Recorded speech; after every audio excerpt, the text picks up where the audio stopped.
Welcome to Food for Thought. My name is Colleen Patrick-Goudreau, and I'm your host. You can find me and this podcast at ColleenPatrick-Goudreau.com, where you can also subscribe and comment and share, and also find a YouTube version of this episode, as well as support this podcast, which is in its 18th year.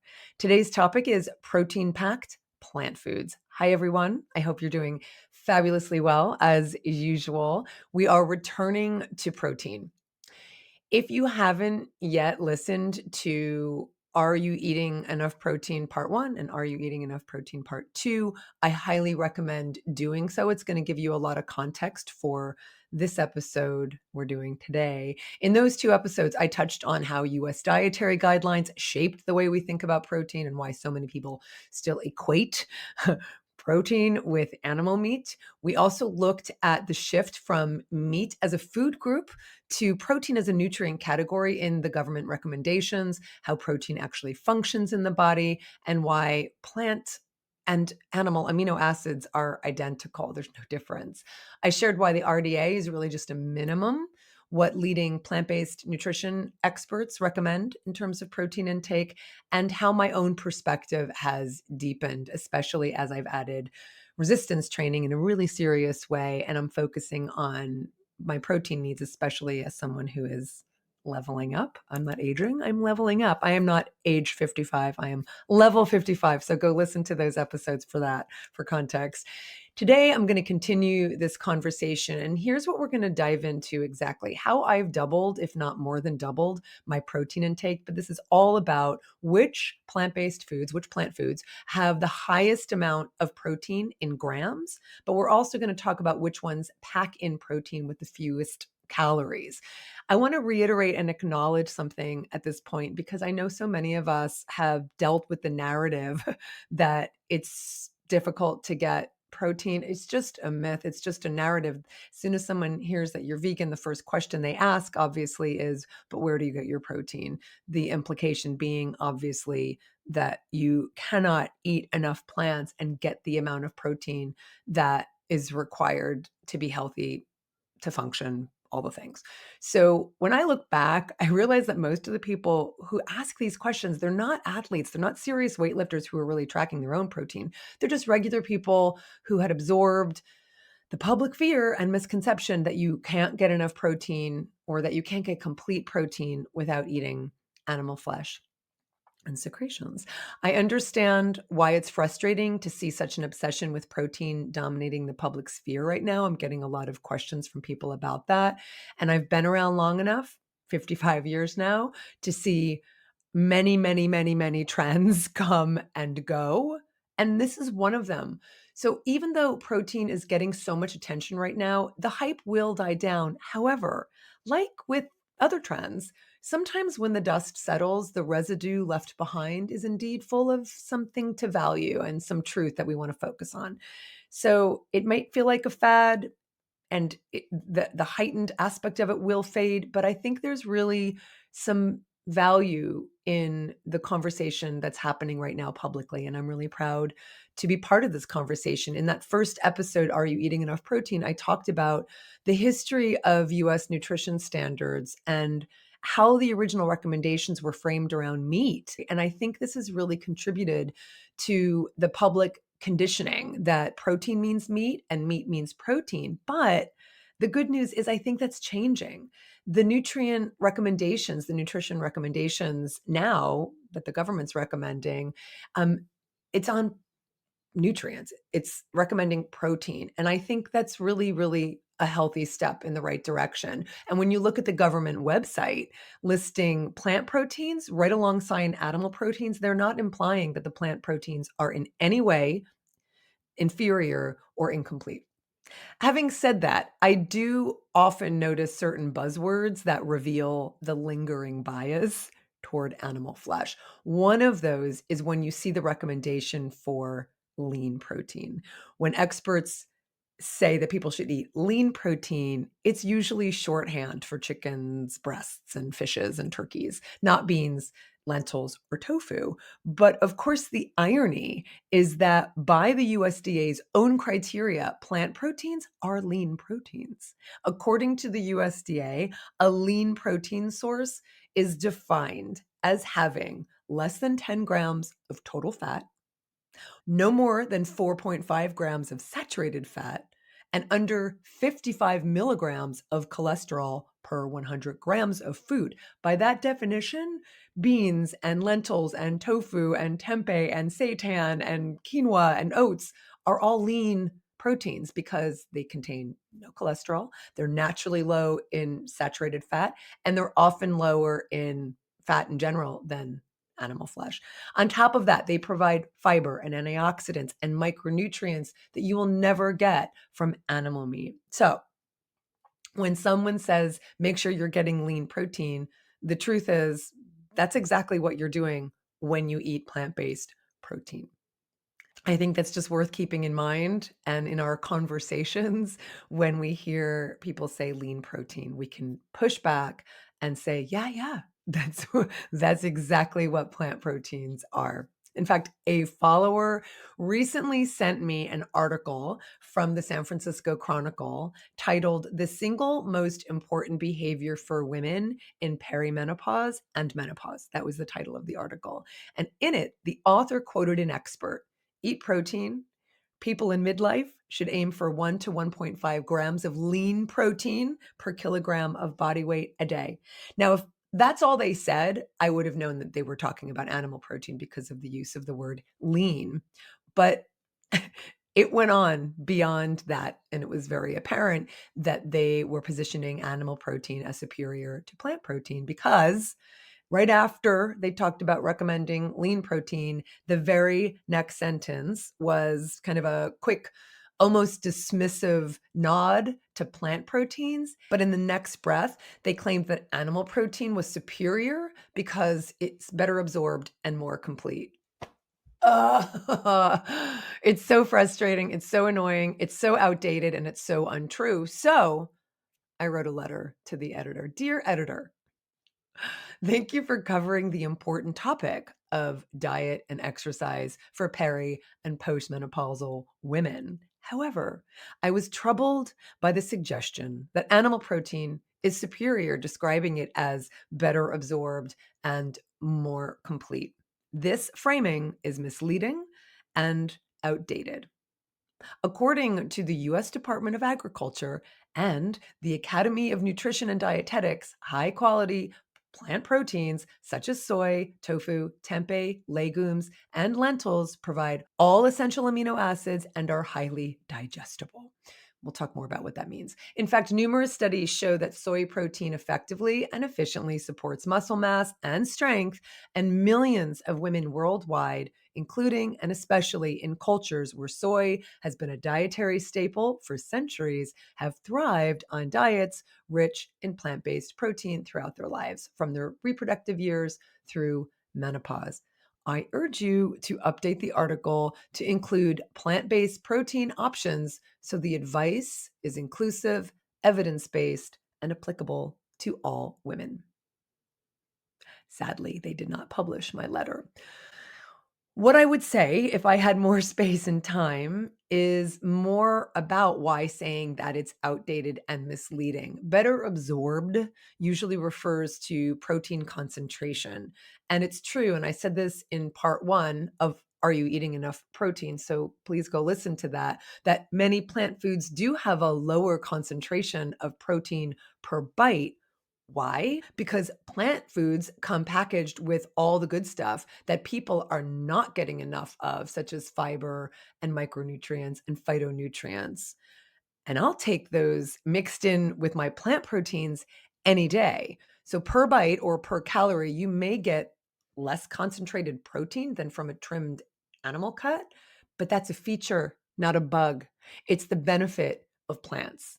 Okay, so that's one thing that I would say if I had more space and time. And of course, that's why we're here today, to talk about the plant foods that have a higher concentration of protein. That's why I'm doing this particular episode. The second thing I would say is the idea that animal protein is more complete and that if you rely on plant proteins, you have to combine them. are outdated concepts. All proteins are made up of 20 amino acids. Our bodies can make most of them, but 9 of them must come from food. That's why they're called essential. So when you eat protein, whether it's from a cow's rump or from a bean's curd, your body breaks it down into amino acids. And those amino acids don't come with a label that says that's from a cow's rump and that's from a bean's curd.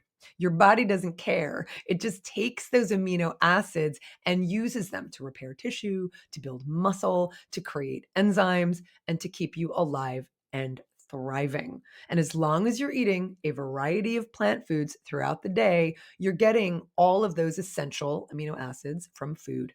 No food combining rules required. I've said before, if you want to complement your protein, just say something nice about it. All that's to say, I understand why there can be a knee-jerk reaction to the high protein trend. I really do get it. I've been vegan for 26 years and vegetarian before that, and I've heard this for all of these decades. I think it's a privilege and an honor to talk about these issues that people come to me with or anybody with, but I'm human as well. I've shared how I was exploring different channels on YouTube for weight training programs. And the one I settled on now is someone I really like. And I'm super excited about the workouts I'm doing and the results I'm seeing, which we'll talk about another time. But before I found this YouTuber, I was following someone else whose YouTube shorts would pop up whenever I searched for her channel to start my workout. And in one of her recurring shorts, she talks about how if you aren't seeing results from weight training and you're doing weight training, it's because you're not eating enough protein. And she would say this over and over again. And while I heard her say it, the way she presented it just didn't resonate with me. And so I didn't really do anything with it. I think it planted a seed, but that was months prior to being on YouTube for these workouts and searching for these workouts when I would do them every day. And because of the algorithm, YouTube started showing me other videos. And one that kept popping up was a face of this woman. It was a thumbnail, the face of this woman I didn't know with a text that said something about protein. And my first reaction was, I'm not interested. Why is this woman still showing up in my feed? But for some reason, I didn't click on the not interested, which you can do on YouTube. Please don't do that on mine. Or don't show me this channel. I don't know why, but I didn't do that. And I'm so glad I didn't, because I clicked. And there was Stacy Sims talking about protein and strength training and why women in peri and postmenopause need to be paying attention. And so I started paying attention. Her delivery was just different than the other person's delivery. And so I started watching her videos, mostly in the form of filmed podcast interviews. And I would watch one after another, after another. And then I searched for podcast interviews that were audio so I could listen to her as I walked or gardened. And I consumed everything I could get my hands on, including her books. And I started reading her books. And especially in the beginning, as I continued to watch and listen to her, it occurred to me that while she was talking about protein the whole time, she wasn't talking about animal protein. And she would reference the need to consume more protein and bookend workouts with protein, but she wasn't referencing animal protein. She would reference only plant-based protein. And if you're vegetarian and vegan, like this is something you're going to be aware of, right? Now, sometimes the interviewers would mention animal protein, and they do, if you can go listen. And she'd agree, like, yeah. Yep, they're protein sources. Yep, eggs, sure. Yep, whey, protein, fine. But when she would talk about protein, she would only name plant proteins. And then the more I listened, and I wasn't listening in any particular order, I was just consuming everything, I started catching these little comments that she would make on interviews where she would identify as vegetarian. Sometimes she would say plant-based. Sometimes she would say mostly plant-based. Sometimes she would say vegan. Sometimes she would say mostly vegan. And then one day I heard a podcaster acknowledge that, she knew Stacy didn't eat animal products. And she asked how long she's been eating plant-based and had she ever eaten meat. And so Stacy went on to share the trauma she experienced when she visited a pig slaughterhouse here in California, where she grew up, on a school trip when she was 15 years old. And she shared that after that visit, she completely stopped eating both land and aquatic animals, and that she's been plant-based ever since. And she even pointed out that at one point in her life, when she was an adult, she tried adding fish back in, but she was disgusted and couldn't do it. So, of course, I was thrilled to just hear that this person whose information and inspiration was becoming so profound for me. Um, I was reading her books, I was listening. Her book Next Level is something I highly recommend. But she just made so much sense and backed everything up with science and was recommending plant proteins and not animal proteins. And she had this, compassion behind her as well. And I'm just so grateful to Stacy for her work and to YouTube for putting that algorithm in front of me. And she is definitely getting her word out there. You can listen to her or watch her TED Talk called Women Are Not Small Men. And you can just go start searching for her and she'll pop up everywhere all the time, like she does for me. And we need more voices. We need more of these voices out there, and they're out there. And I think, again, that's why when we're siloed and we are only paying attention to what shows up in our feeds, we don't necessarily see everything. And it's one of the reasons I'm sharing this with you, because maybe you don't see it showing up in your feed because you're not clicking on the episodes or the videos about protein. So I'm really, really happy to be here to talk about this with you. And I am really grateful to be one of those voices, especially someone who has been in the space a long time. And I'm not afraid to say, we need to be more intentional about the amount of protein we're getting. And then in the next breath, be able to say, hey, let's celebrate all of those wonderful plant proteins, because me saying that we need more does not undermine the fact that, of course, we can get plenty wrapped up with all the good stuff in all of the plant foods. But we need to be more mindful, and we need to be more intentional. So I'm really grateful to be one of those voices. And I know this has been resonating with so many of you because I've been hearing from you, and thank you for that. So once again, amino acids, the building blocks of protein, are in all plants. Protein deficiency in economically developed nations like the United States is virtually non-existent. And when it does exist, it's usually because of illness or starvation, as in the case of anorexia. You're not getting enough food. As long as you're eating a variety of plant foods and not just potato chips all day or even just rice all day, you will meet your basic protein requirements. And those basic protein requirements were put in place to prevent deficiency in 98% of healthy individuals, which they've done. Yay. And I believe they may be too low, especially for certain populations, as we discussed in the previous episodes, and that being intentional about getting more than the bare minimum is optimal. So that's where I'm at now, being more intentional, especially considering that I'm at level 55 and I'm at the stage of life that I'm in postmenopause, and the fitness level that I'm in, which is pretty intense in terms of my strength training and muscle building, and for so many other reasons. In fact, there was a study that came out that concluded, and this is for everybody, wherever you are in the spectrum, that just adding 3% more plant protein each day was associated with 5% lower risk of death from all causes. And so the bottom line is, wherever you are on this journey, if you're male or female, even a small change can have a measurable effect on long-term health outcomes. So that's pretty nice, especially considering that I've increased mine lots more than 3%. So I'm pretty excited about that. Okay. So the increase in protein that I've made is basically, I'm at 1 gram of protein per body weight ish. Now, you could go to, 0.79 or 0.68 or whatever. But the point is, it's not about being perfect, but 1 is just a nice round number and it's easy to calculate. So it's about being intentional and definitely increasing. And I am tracking right now, and some days I reach 125 and some days I reach 100. So I'm fine with all of that. I just like 1 gram per body weight because it's a nice round number. So you can calculate yours exactly based on your weight. But remember what I also said in the last episode. If you are on a weight loss journey, and let's say you're a woman and you weigh 170 pounds, and the idea of eating 170 grams of protein is just overwhelming. That's not what the recommendation is. What's recommended, especially if you're on a weight loss journey, is that you calculate your daily protein goals based on your ideal body weight. So let's say that's 140 pounds or 135 pounds. That's the number to aim for in terms of in grams of protein. And if you keep winding up at 100 or 110, that's okay. Shooting for higher means that you'll achieve higher. And I suspect it's going to be higher than what you're doing now. So for the rest of this episode, we're going to focus on specific higher protein plant foods. I'm also working on visual resources for you. You will be able to access these, especially as paid subscribers. You're going to get them over at ColleenPatrick-Goudreau.com. And I'm also going to be adding them to my store. I'm especially excited about the protein-rich recipe ebooks I'm working on. So stay tuned for that.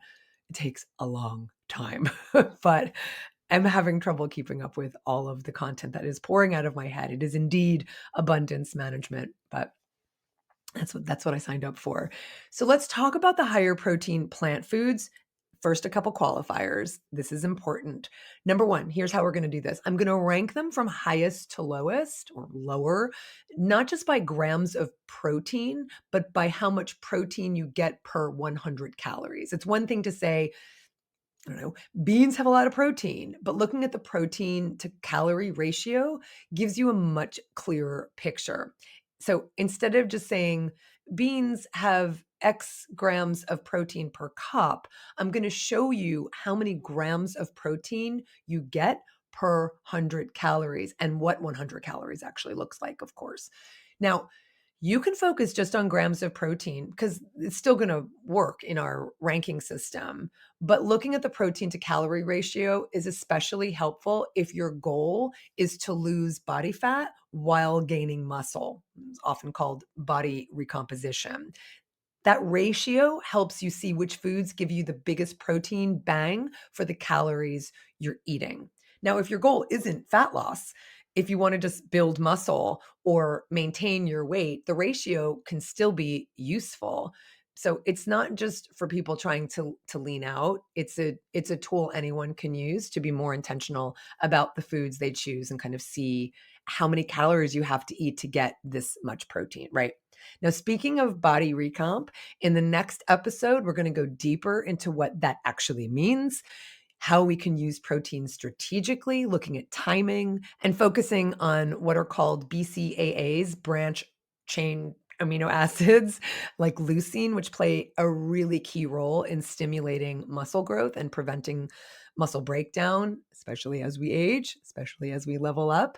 But today, we're just going to look at total protein. Now, the next thing to consider is as I rank from high to lower protein, please keep in mind that this doesn't mean that the foods that rank lower on our protein scale don't have a place in our healthy diet. They absolutely do. It just depends on what your current goal is.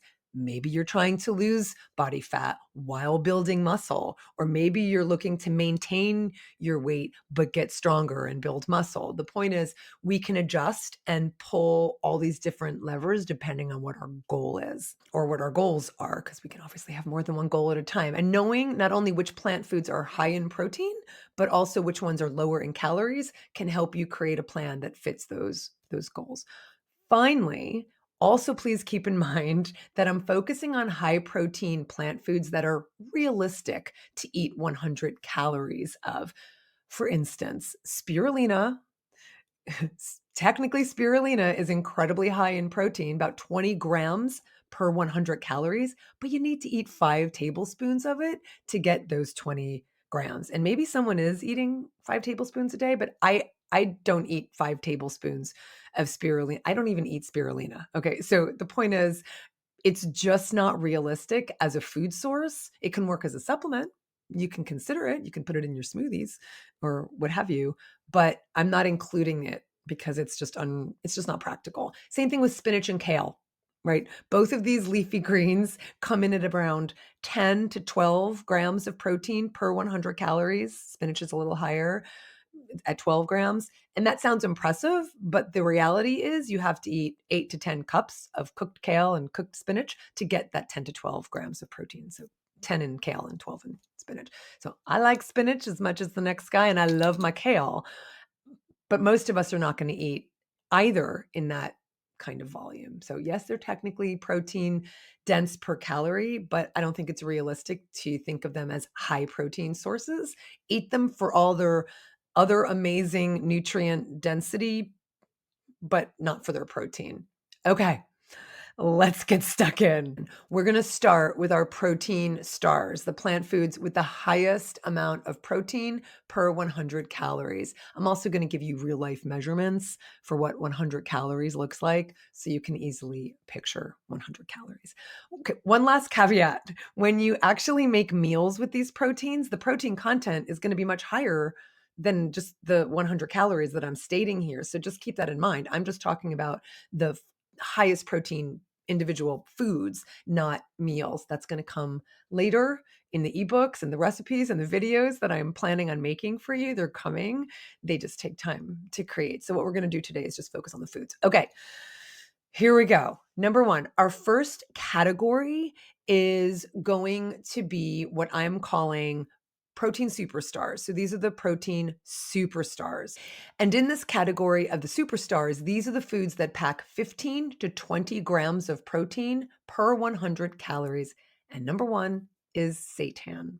For 50 grams of seitan, which is 100 calories, you get 20 grams of protein. Now, I talked about the history of seitan in a recent podcast episode on how religions shaped the foods we eat. And I shared that seitan was created 1,500 years ago in about the year 500, long before it showed up in vegan cookbooks or on grocery store shelves. Seitan was invented by Chinese Buddhist monks as a way to adhere to their plant-based diet.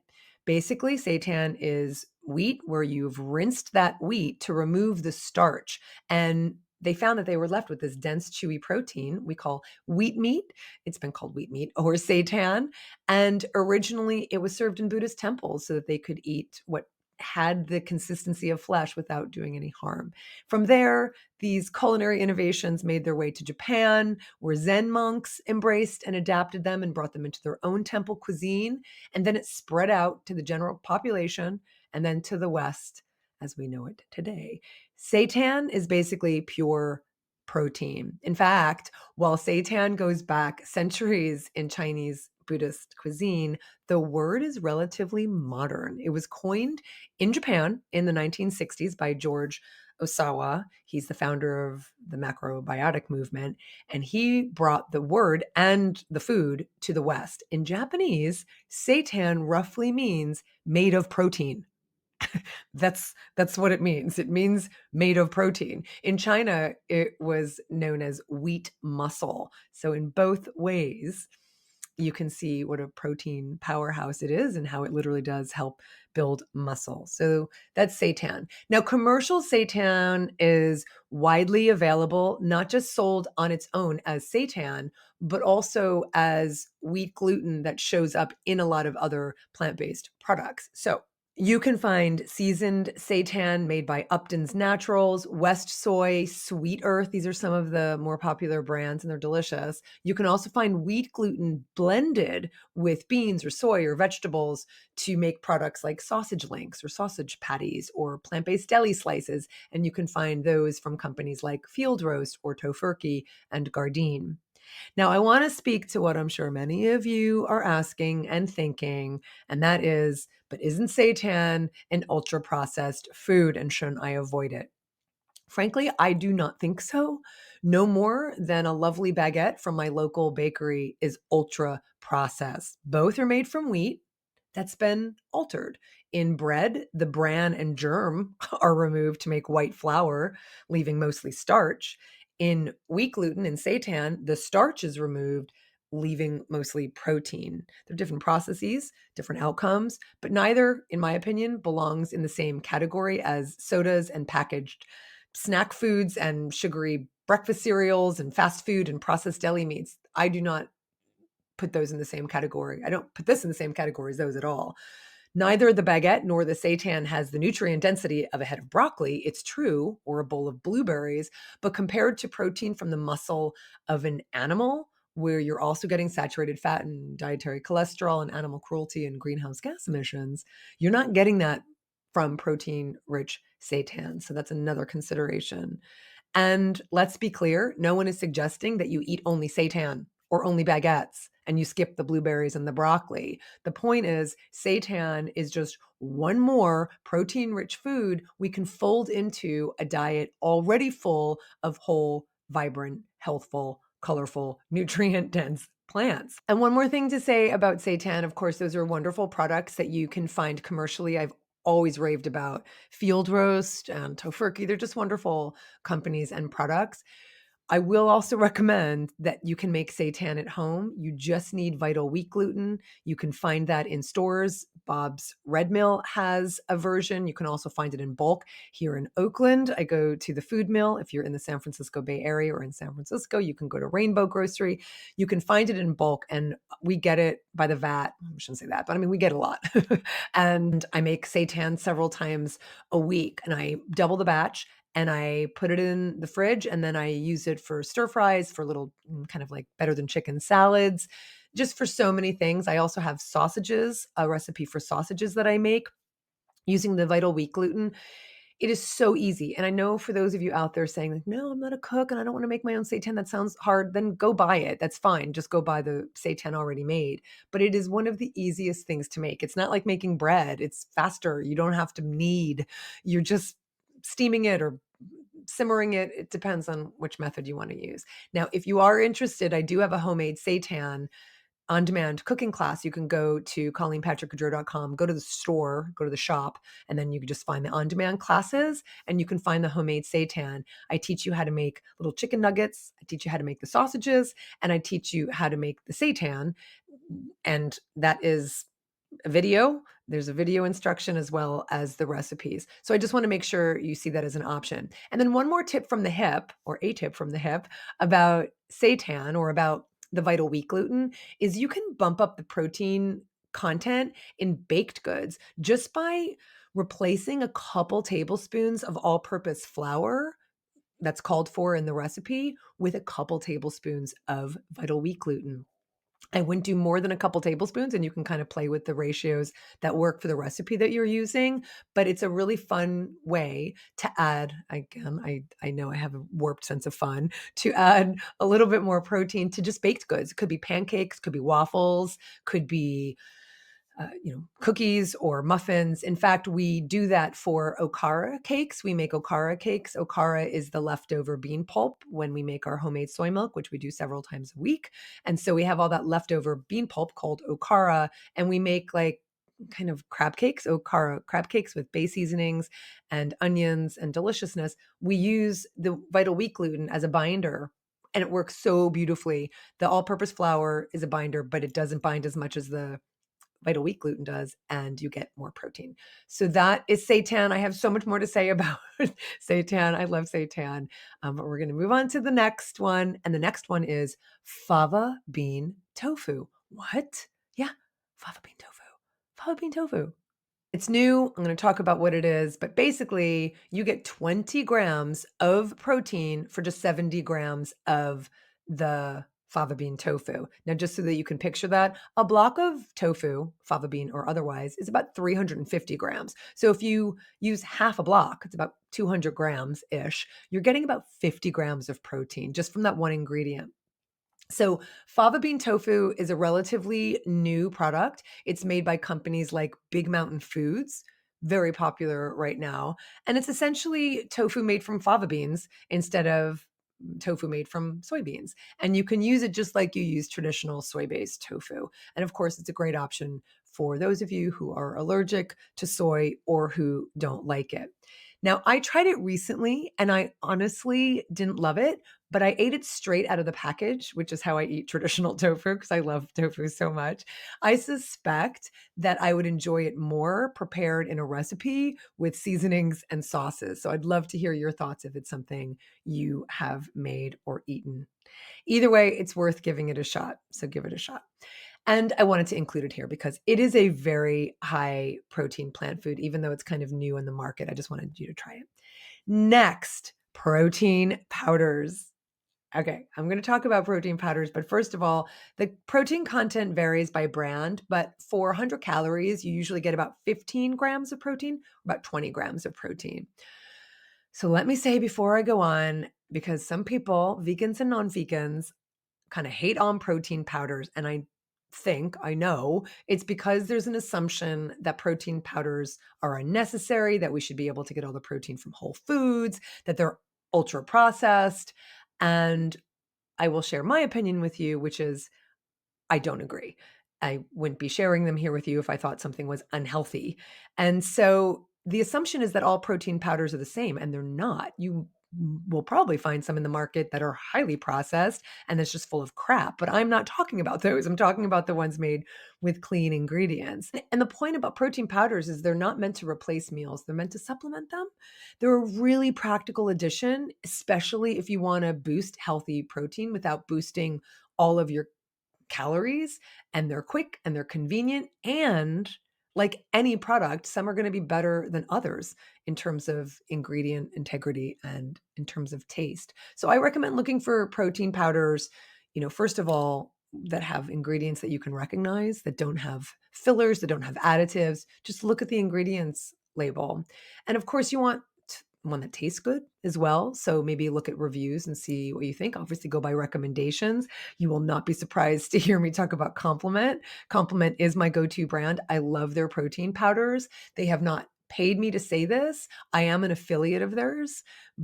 And I became an affiliate because I love the integrity and the taste and the quality of all of their products. So that's why I'm an affiliate. And that just means that when you buy using my link, and you can find my link all over the place on my website down below in the comments, and use the code JOYFULVEGAN, you get 15% off every purchase, and I make a small commission. So Compliment has has 15 grams of protein per 100 calories, and it comes in chocolate and vanilla and unflavored, and I love and use all of them.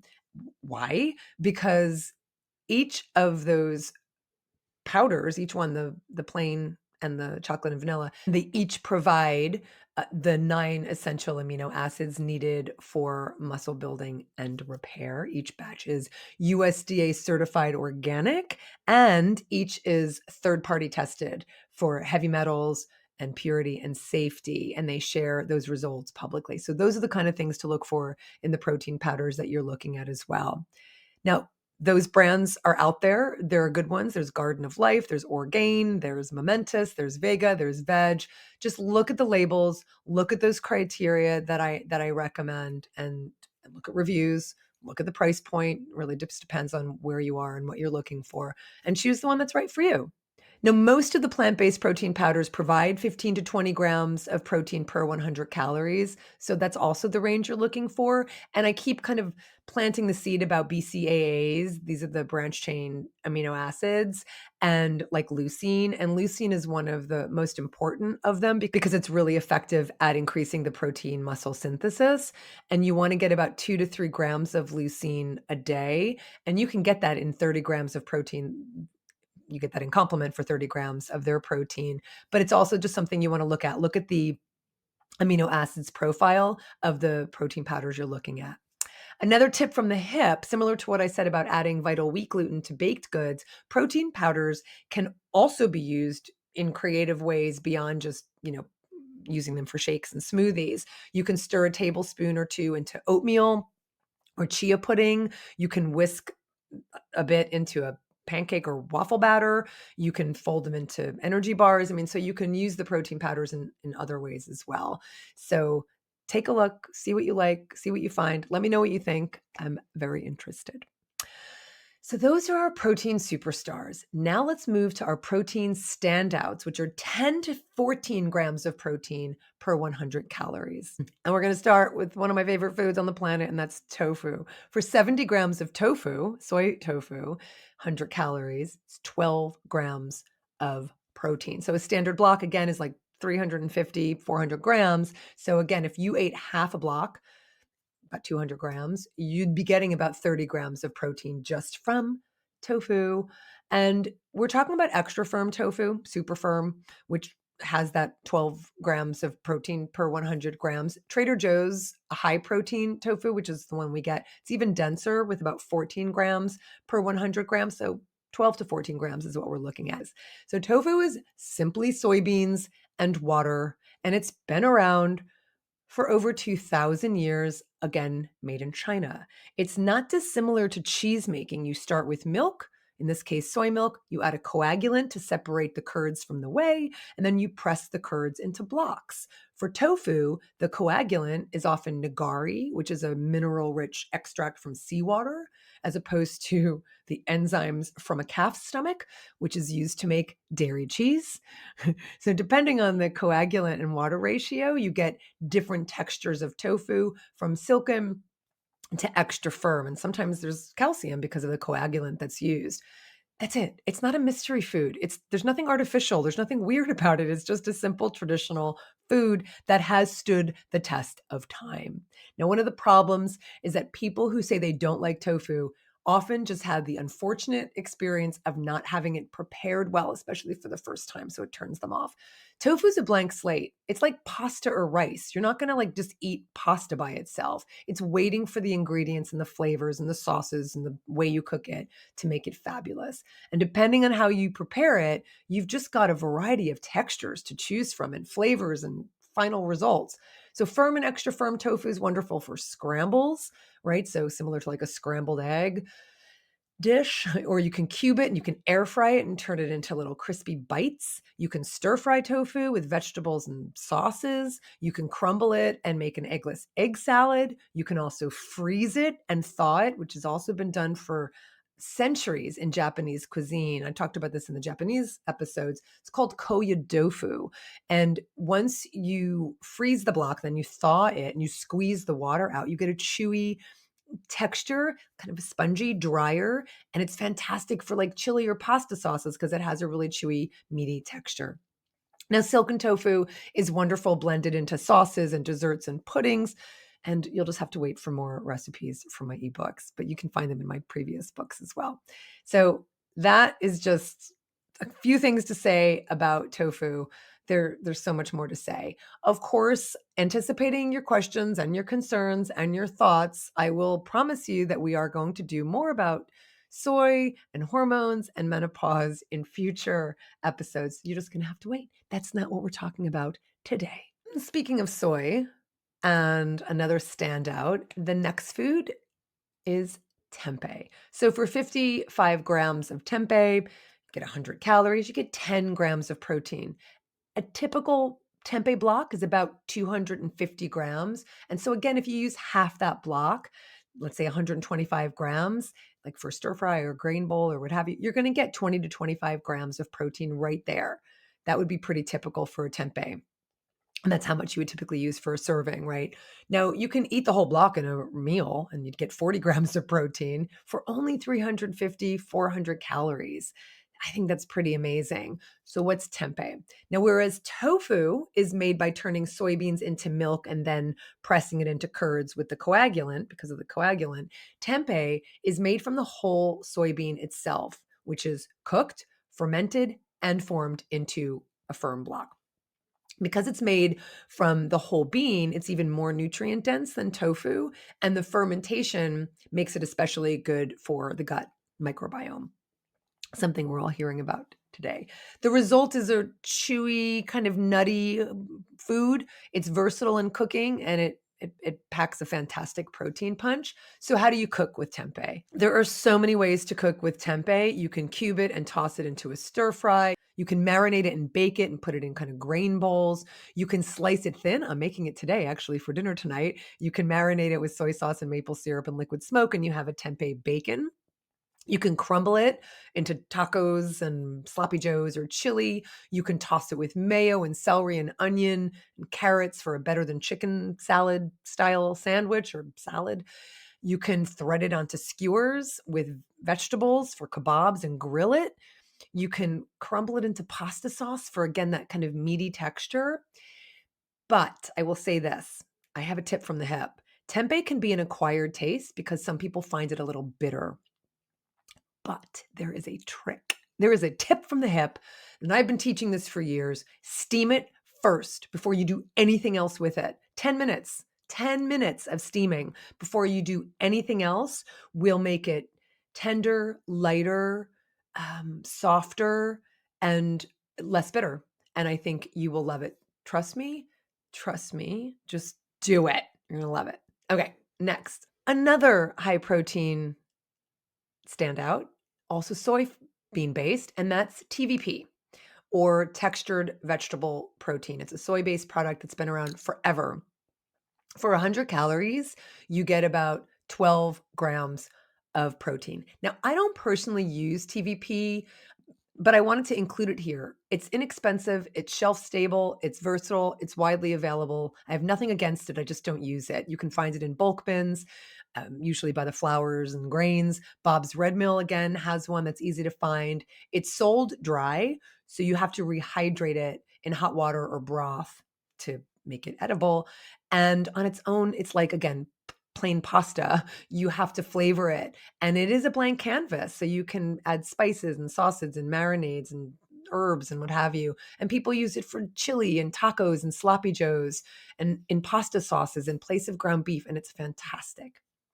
Next, Nooch, nutritional yeast. 3 tablespoons of nutritional yeast is 100 calories, 11 grams of protein. This is a staple in our house, and I never paid attention to the protein content until I started increasing my protein consumption. 11 grams of protein in 3 tablespoons. So nutritional yeast is simply a non-active yeast grown on molasses and dried into golden flakes or powder, and it has a naturally cheesy, nutty flavor. It's often fortified with B vitamins, especially B12, and it's often used to make cheesy sauces, or you can whisk it into dressings, or sprinkled over roasted vegetables, or sprinkled on popcorn, which is my favorite. And Michiko loves nutritional yeast. So did Charlie, and so did Simon and Schuster. And I know dogs love it. So sprinkle it on their food as well. Not that they need more protein because they are eating meat, or in our case, my kitty cat is eating meat. But nutritional yeast is amazing. And so, yeah, who knew? You probably knew. 11 grams of protein for 3 tablespoons, and that's only 100 calories. Okay, next. Next in our standout category, we have lupini beans, 11 to 12 grams of protein, which is incredible. So this is a legume that's in our standout category, but not a lot of other beans are in our standout category. We'll come to that. For 100 calories, half a cup, you get 11 to 12 grams of protein for a half a cup. So what are lupini beans? You will usually find them jarred or vacuum packed in brine at Italian or Mediterranean, sometimes Middle Eastern markets. You could probably find it online if you don't have one of those markets near you. Traditionally eaten as a salty snack, you'd pop them out of their skins before eating them. They're also fantastic tossed into salads or grain bowls. So they are definitely worth trying. Another legume that is in our standout category is edamame.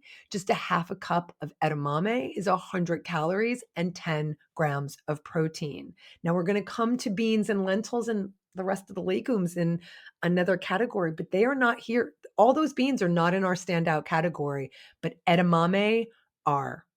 I love edamame.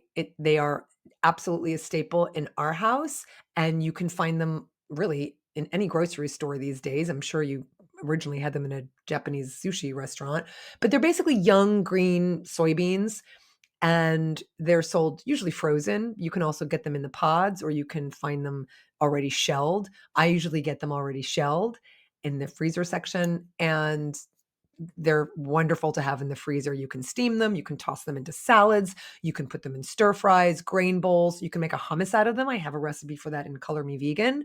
Or you can just eat them on their own with a little sea salt or a little tamari, a little sesame oil, little sesame seeds, what have you. So go check out edamame and add that to your standout category, 10 grams for a half a cup. And I usually eat more than a half a cup. So I'm getting like 20 grams just from some edamame. Okay. Next. I know, there's a lot here, people. All right, moving on to legume-based pastas. 10 grams of protein. These are a fantastic high protein alternative to traditional wheat pasta. So a half a cup, about 50 grams of cooked legume pasta is about 100 calories and delivers 10 grams of protein. That's nearly 3 times more than your standard wheat pasta. They're often made with just simple ingredients like just chickpeas or lentils or black bean flours. Like just go look. Barilla, Bonza, Tolerant Organic. These are a few examples of brands. And compared to wheat pasta, which is mostly carbs with very little protein or fiber, these legume versions pack protein, fiber, minerals like iron and zinc often in them. So, if you're already eating wheat pastas, just give it a try and switch them out. Now, if that's too much because maybe the texture isn't what you love, they do tend to be a little chewier than your standard wheat pasta. There are hybrids. Barilla brand, which is like our go-to brand, just a fantastic brand of pastas. They make a hybrid, high protein pasta, and they come in like rigatoni and angel hair and spaghetti and fusilli and rotini, all the things. And so you can find a whole line of their high protein pastas, and it's a hybrid. There is wheat in there, but there's also these other kind of higher protein legumes or powders, flours, I should say, and that bumps up the protein. So it's a great way to have a more familiar tasting pasta because there's wheat, but with higher protein. So David showed up one day with those. He just surprised me because I'm not a huge pasta eater. I think I've said this before. I'm just not. In Italy, I am. It's just a different experience. But I would rather spend my calories in a different way. However, since he brought home that higher protein pasta, I've been eating a little bit more. And then we use things like either seitan or kind of Gardine's meat crumbles or whatever to just add this really protein packed pasta meal, and it's been really fun. So that's just another idea if you don't want to just get the plain 100% legume pastas. Okay, next. It's a bit of a qualifier, and that's yogurts, high protein yogurts. Now, some yogurts come pretty close to that 15 grams per 100 calories mark, but I'm including those that come a little lower in the standout category because we tend to eat just one serving from a single size container, then splitting it up to just what 100 calories is. I'm only using 100 calories as a gauge. Now, what I want to emphasize is that you prioritize high protein yogurts because there's a lot of plant-based yogurts out there that don't have any protein at all. So prioritize the high protein yogurts. And the highest of the bunch that we have found, and tell me if I'm wrong, is the 𝐻𝐡 Greek style almond yogurt. 15 grams of protein for just 120 calories. Now, this is the almond milk plus soy protein combo. That's the one that you want because there's other ones that don't have that. So look at the label. And it comes in plain, unsweetened, strawberry, and mango. It has 0 sugar, which is one of the reasons it can deliver so much protein because there are no carbohydrates, no sugars competing for those calories. So check it out. I love it. Even without the sugar, I just add blueberries. But other 𝐻𝐡 yogurts exist, so just make sure you choose the one that's the high protein. They have an original almond milk yogurt that has like 1 to 3 grams of protein per serving, but you want to get the 15 grams per serving for 120 calories, which is the Greek style almond and soy. And then you have, again, in one serving, you have Icelandic Provisions makes an oat milk, which is 16 grams of protein per 170 calories. So for the whole thing. Siggy's plant-based yogurt is 10 grams for 180 calories, about 5.5 per 100 calories, but you eat the whole thing. So you're getting 10 grams, right? So neither of those are as high as the 𝐻𝐡, but I think they're really good options because, again, you're just going to eat the whole thing. And again, comparing it to plant-based yogurts that have no protein whatsoever, these are fantastic. Okay, we've done our superstars, we've done our standouts, and now we're moving on to our solid performers. And these are the ones that have 5 to 9 grams per 100 calories. Starting with lentils, we're finally in the legume category. Cooked lentils give us like a solid 8 grams of protein per 100 calories, and that's about a half a cup. Now, when I say lentils, I mean both red and brown, sometimes called green, but I don't mean green split peas. They're very different. And red lentils and brown lentils are also very different. And they're used in different recipes. I don't use them interchangeably, but they're both fantastic. So for a half a cup of either red or brown, you get 8 grams of protein. Pretty good. Both are really versatile, really nutrient dense, very budget friendly. And I've got recipes for each in all of my cookbooks. You can find lots of lentil based recipes, but as you can see, they are down here in the solid performers, 8 grams per 100 calories. Next, soy milk. For 1 cup of soy milk, about 90 calories, you get 7 to 9 grams of protein.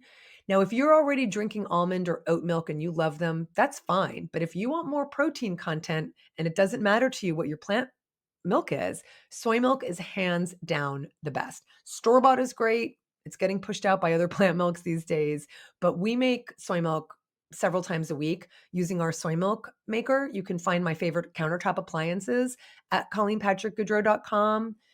It's an upfront investment to obviously buy the machine, but once you do, it saves money, it cuts packaging waste, and we get this okara, that soybean pulp that we use to make other high protein dishes. So soy milk would be next. Now, beans.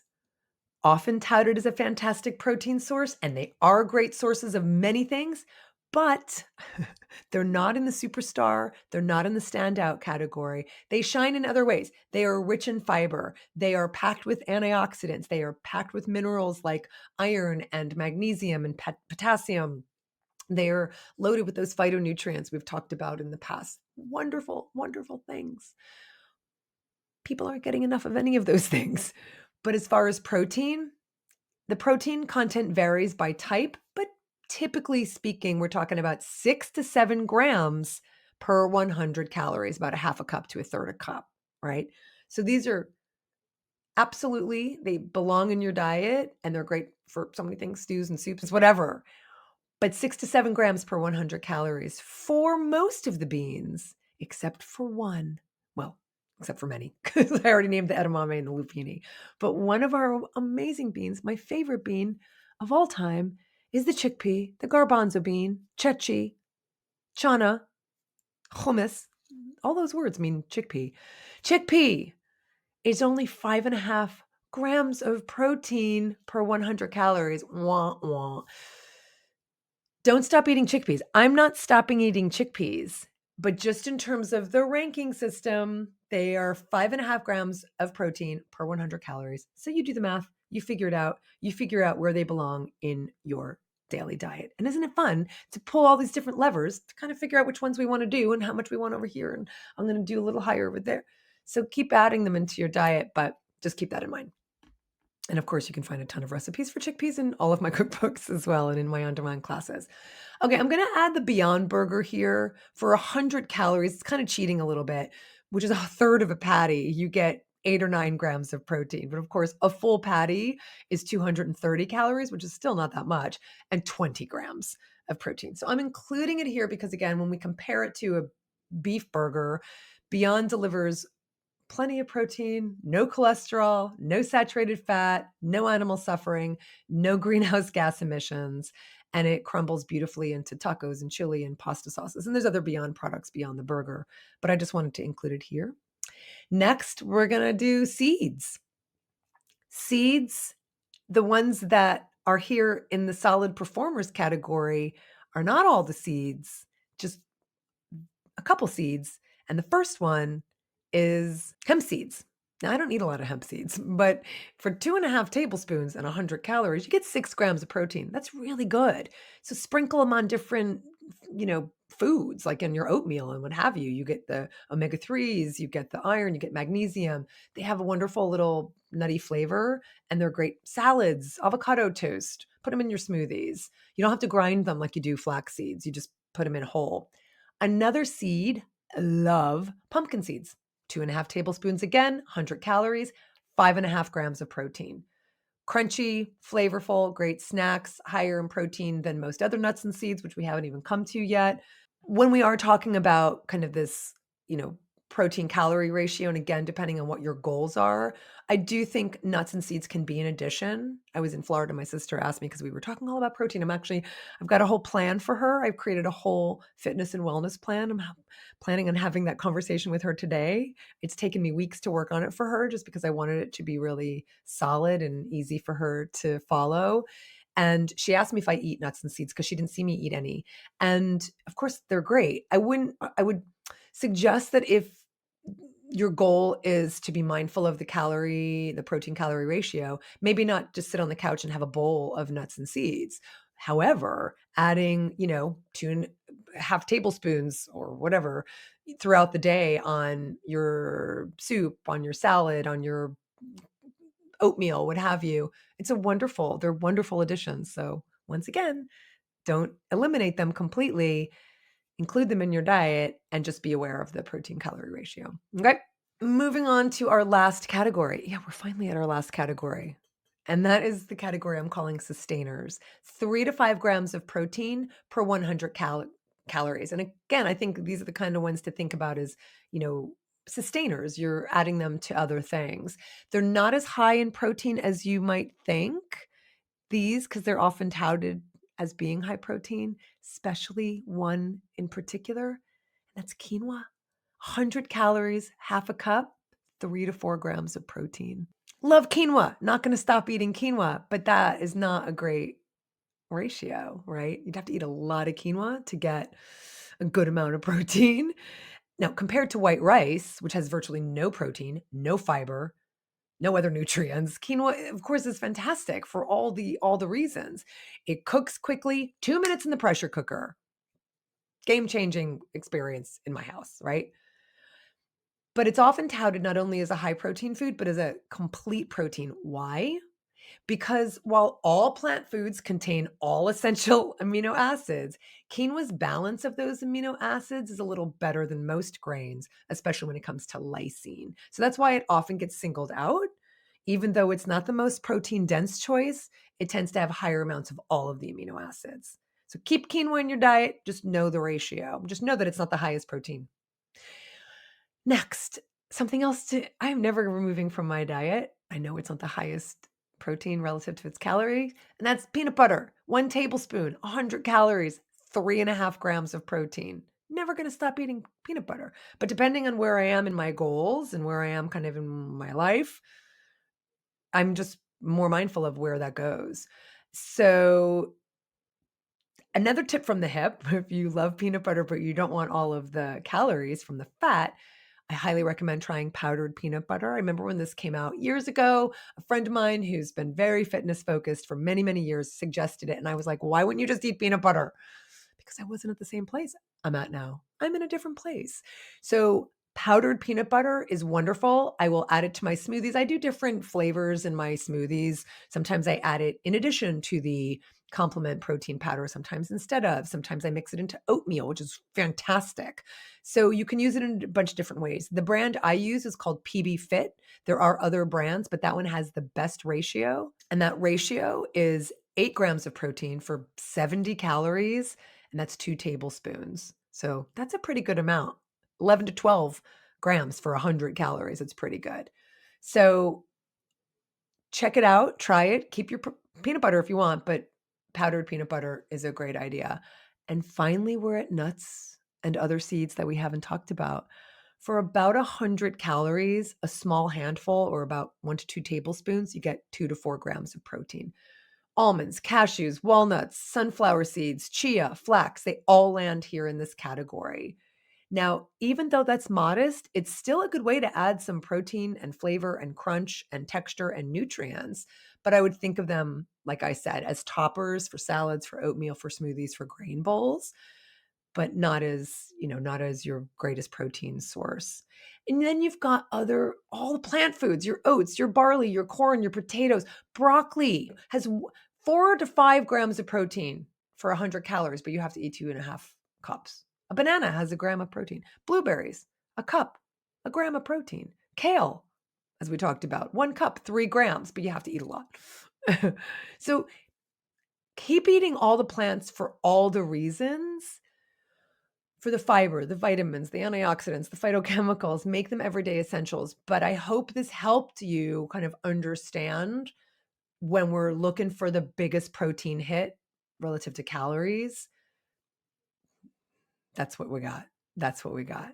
Now, before we end, I just wanted to give a quick shout out to a couple convenience foods like commercial protein shakes. These can be lifesavers when you're on the go and you're traveling. You can find them at the airport post workout. I make my smoothies at home, but when I'm traveling, I'm actually planning on looking for some of these when I'm in the airport. They're usually about 20 grams for the serving.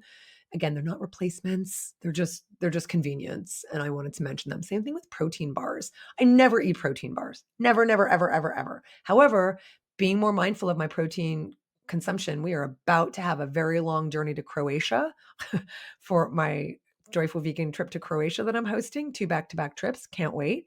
But I'm going to want to make sure I have a couple things in my back pocket, literally, that are higher in protein. So there are different bars out there that you can look for that are higher protein. I've looked at No Cow Bar, which is 10 to 11 grams per 100 calories, low sugar, high fiber. There's Good Snacks, 7 grams per 100 calories. Haven't tried it yet. Aloha Organic, 6.5 grams per 100 calories. Go Macro, I had a long time ago. I might try it again, just again for convenience, 5 to 6 grams per calorie, 100 calorie, not per calorie. So I just wanted to mention them for convenience.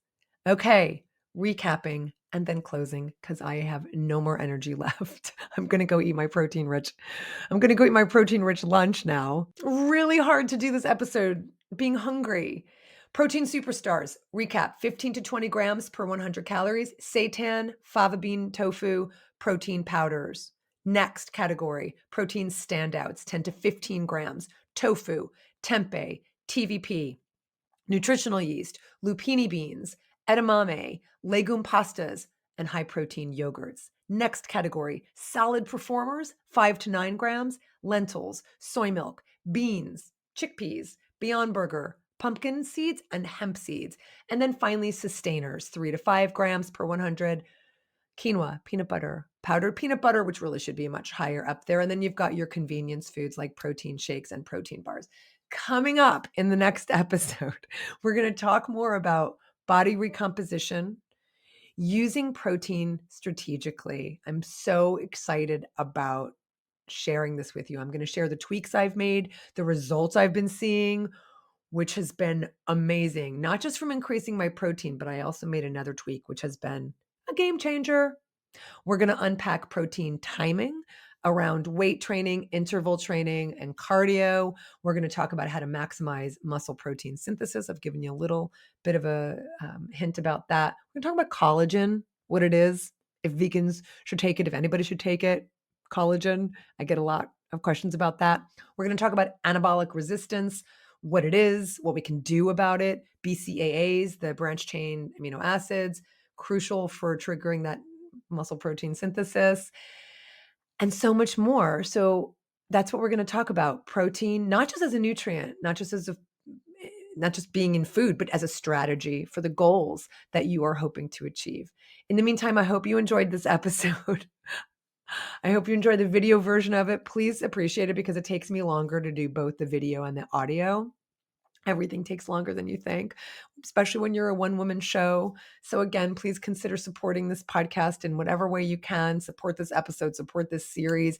You can become a paid subscriber over at ColleenPatrick-Goudreau.com. It makes this work possible. It sustains my work, and you get special perks and access that you don't get as a free subscriber. So you get some of the resources I'm going to be sharing from today, recipes. I'm trying to churn out as much information as possible for you. Don't forget also, I do one-on-ones. Many people have been booking one-on-ones with me, which has been so absolutely enjoyable and delightful. I'm so grateful to be a conduit for you and a support for you, and in the smallest way to be an inspiration to you. I'm so grateful and humbled by that. So you can go find my one-on-ones and book one yourself over at ColleenPatrick-Goudreau.com. Up in the menu, you'll see one-on-one or in the shop. For the animals, this is Colleen Patrick-Goudreau. Thanks for listening. Thanks for watching. I'm going to eat some protein.